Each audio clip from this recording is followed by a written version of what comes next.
Did it seem to be the result of the cultural changes of the 50s, 60s, and 70s? Well, I think it was. I think it was. It certainly was a reaction. You had, in this movement, you had William F. Buckley and his magazine, and you had others. And what it was in the 60s and into the 70s, quote, conservatism was very closely associated with groups like the John Birch Society and others that were seen to be as kind of disreputable. They lost a great deal of credibility in fights over whether or not to fluoridate the water and who was a communist in the government, etc. By the time you got into the 70s, that movement was trying to modify away from the Birchers, etc. Reagan, as governor of California, had a kitchen cabinet that was heavily corporate with people like Justin Dart and others who were influencing him. And so they were transitioning away from more of the social reaction to the liberalism of the 60s, of the lifestyle of the hippies, the do drugs and licentiousness, etc.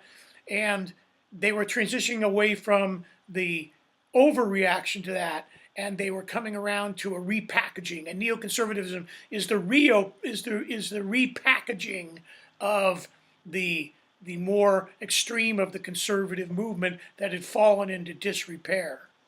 Would you consider Reagan a neoconservative thinker, or would you just consider him the best ideological fit for the movement forward? Well, just as Reagan knew nothing about General Electric, nothing about washer soap or any of the appliances he sold, he was a great spokesperson.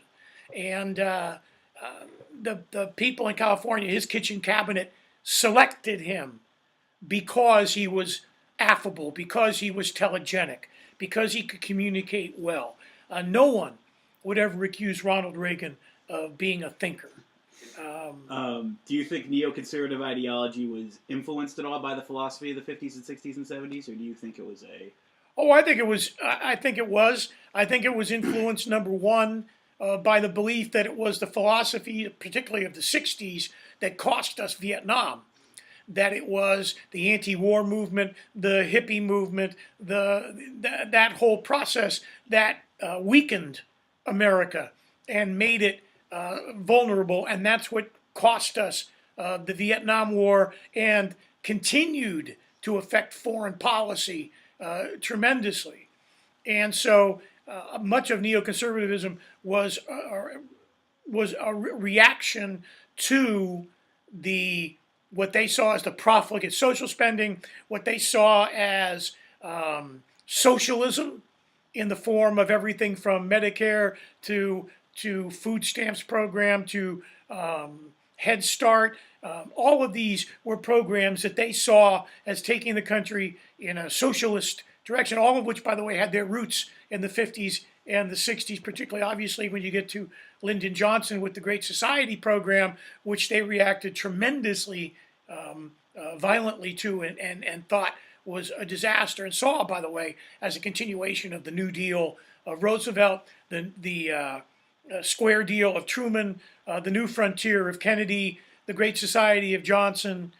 Even Nixon was seen as influenced by the 60s and into the 70s.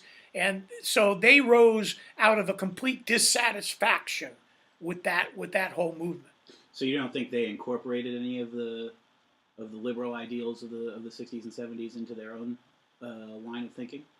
No, the last thing in the world you could ever accuse the neoconservatives is to being liberal. I don't like the term liberal. I'd rather use progressive, and there is nothing progressive. In fact, the neoconservatives are completely regressive. Theirs is a movement that turned back the clock. For example, in the neoconservatives, one of the great heroes of the neoconservatives was Newt Gingrich. And Newt Gingrich coined this term, New Federalism. Well, all New Federalism was states' rights in a new package. And states' rights is about as anti-progressive a theme as you can possibly advocate.